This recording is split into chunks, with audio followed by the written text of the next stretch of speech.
everyone, welcome back to Vintage Fashion Hat Chat. I'm Norma Shepherd, the director of the Mobile Millinery Museum and the author of 5 books on vintage fashion, including 1,000 hats. Hats are our passion. This channel talks about vintage hats, why they look the way they do, where to find them, how to date them, how to store them, clean them, you name it.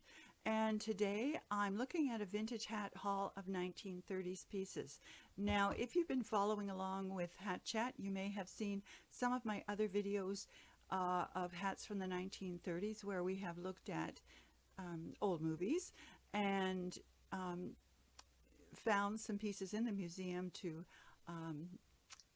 that are very similar to pieces that we notice in the films, and it helps us to date them more exactly. That's not what I'm doing today, but I'm still stuck in the 1930s because the 1930s was a very rich era for hat styles. They were so many, almost endless hat styles in the 1930s. You couldn't really put your finger on one identifying style like you could in the 1920s, where mostly it was the cloche.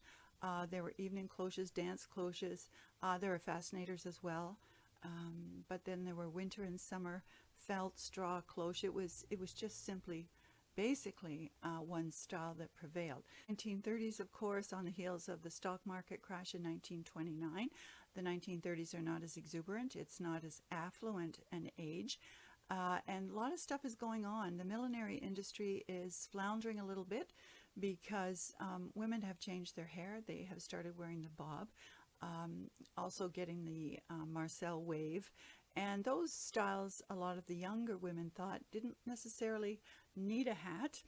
And so milliners, again, were a bit floundering. Of course, the millinery industry was basically, it had its ups and its downs, and until the 1930s it basically functioned on a 2-season-a-year pattern. So there were those off times where hats were not, you didn't feel you needed a hat for the new season. There weren't fashion shows for 4 seasons until the 1930s, when they decided to institute that, and that certainly helped sales.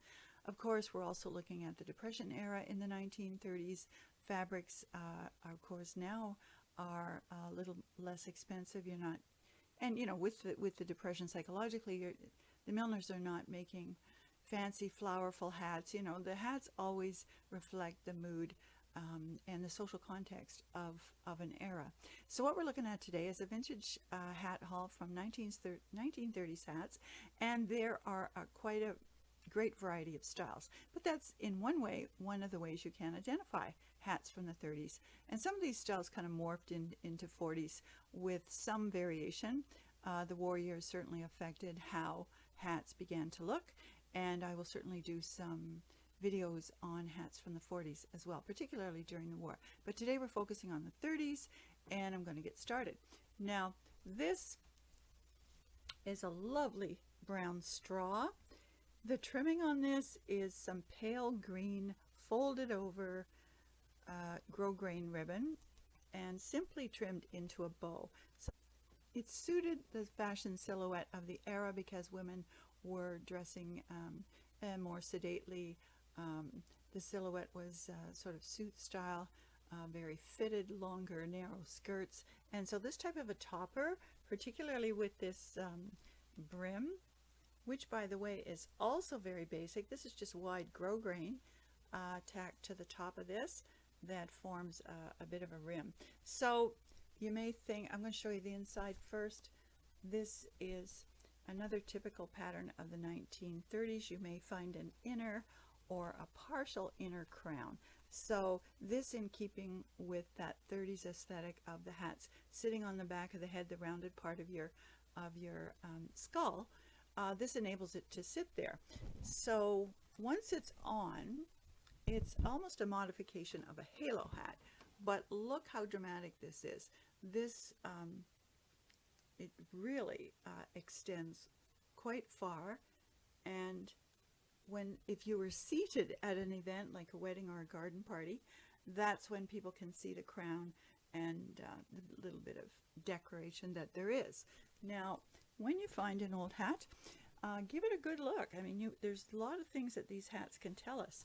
For example, this ribbon bow that has been tacked on has been professionally done. I'm not sure that I could get the camera to pick up those little brown stitches, but maybe. So those brown millinery tacks are always done loosely so that it appears as if the trims just kind of float there. So if you're making your own hats, keep that in mind. Don't tighten those stitches. And then again, if you're finding an old piece, look around and see if there are any other sort of lost stitches. And we find some up here. They're sort of orphaned, and that suggests to me, I'm going to start looking on the other side now. Yes, indeed, I have found some more. So that suggests to me that originally this hat probably had 3 ribbon bows. Now it's still quite suitable with one, but you know, they might have fallen off at some point and didn't survive with the hat.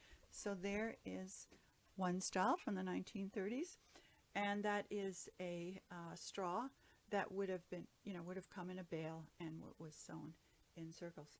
Now another one, and brown, interestingly enough, was a very common color in the 30s. In the 20s, we find that the peach color predominates, but we find a lot of brown in the 30s. And this straw is a nice, interesting piece, and you can see that the shaping is very sort of original, unique, particularly the way the band is partially hidden on one side. And this straw hat could have been worn in summer, but being frugal in the 30s, this was a great piece if you wanted to continue to wear your hat into the fall, because the flower adornment is made from velvet. And then of course we just have these very wide brown grosgrain pieces, which could have been, you know, they could have been remnants. So they were very, we weren't the first to come up with recycling. And it's interesting to me that this folded grosgrain band is in keeping with a lot of the trims that you see, for example, on the previous hat, where they just folded the grosgrain to give it a different look. So we'll look at the inside. Now this does have, this hat came from an archive that is now defunct, and when they were deaccessioning, their original price tag they left on. So this is what they were selling it for when they were dismantling that archive. I don't know that you can see that. And of course, in ink. So whoever made this hat, of course, started with a modified bowl-shaped crown. It's not completely symmetric. And then they've added this almost clamshell style brim that's been tucked and folded, but it gives a nice effect. So looking at the center back, this hat is worn like a slouch hat. Think Greta Garbo. The trim is off to the side. But again, the 1930s millinery certainly was going for drama rather than frivolity in the 1920s, or you know, beautiful feminine florals. There are some, but the predominating silhouette was something like this that could easily be worn with a suit, trench coat, winter coat, that sort of thing. Asymmetric. Okay, so moving from straw now, I want to look at some felt.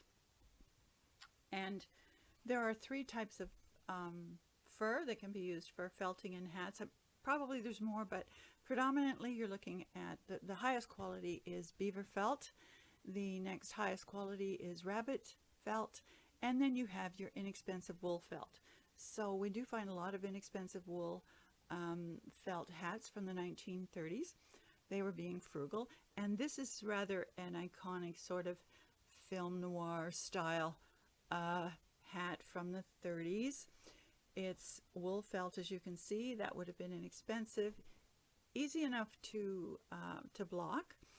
Wide grosgrain that is twisted around the band, and it ends in a bow. Bows were very, very popular. That was sort of the nod to femininity. And then, of course, you find so many of the hats in the 1930s with a feather quill or feather tuft. And I'm going to show you how this would be worn.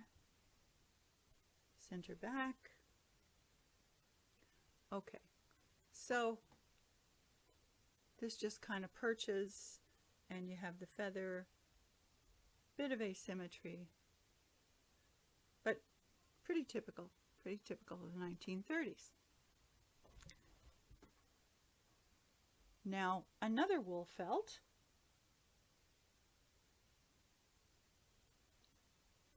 is this little tilt hat or doll hat, and it's trimmed with mink tails, but it is wool felt. So many of these from the 40s we find are more beaver felt, higher quality, especially when you're trimming with mink, but it's hard to know where this originated. Even the bow is self fabric felt. Oh, we have a little bit of information in here. The cap itself is lined with satin. The label is Andre. And again, this little cage effect that enables you to just put the hat on. It'll hug the head, and it dips down over the brow and gives you a bit of a dramatic look. I think one of the tails is escaping.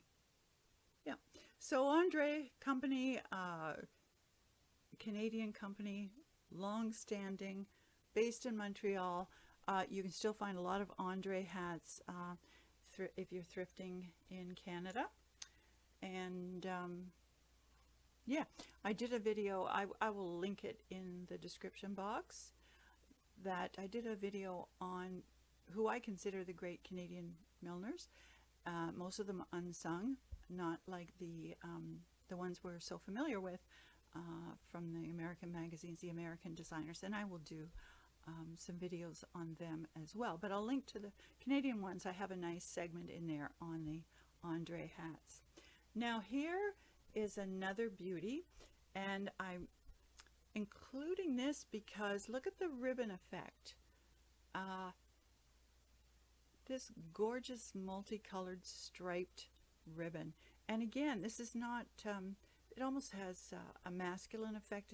It reminds me of the lining of, this may have even been taken from a lining of, you know, a man's suit in the 1920s, because they were pretty jazzy. But it also makes me think of the ties from that era. So this is not a high quality straw. It's a little bit nubby. It's very fine though, and it has been shaped beautifully, banded in brown grosgrain ribbon, so that would not have been a pricey component. And then just cleverly folded, the brim is folded and the ribbon is tacked, and it's quite distinctive. Very typical 1930s, and again we're looking at that popular brown color.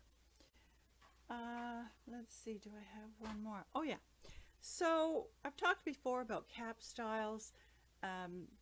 Juliet cap, very popular in the 1930s, but also, you know, milliners were taking their inspiration from men, and this is like a newsboy cap, driver's style cap, but it's fancy. Now you could wear this in the evening. The little simulation of a brim is done in satin. There is some gold thread in the fabric of the cap, and this could have been cut down. This could have been remade from a coat or something, as many people did, and then or it might have been made to match a coat. If you've enjoyed this, please hit like, subscribe, share, hit the notification bell if you have a mind to. I post Mondays and Thursdays, and I'm certainly open to suggestions for topics you'd like me to cover on Vintage Fashion Hat Chat. Thanks for watching, and have a hatty day.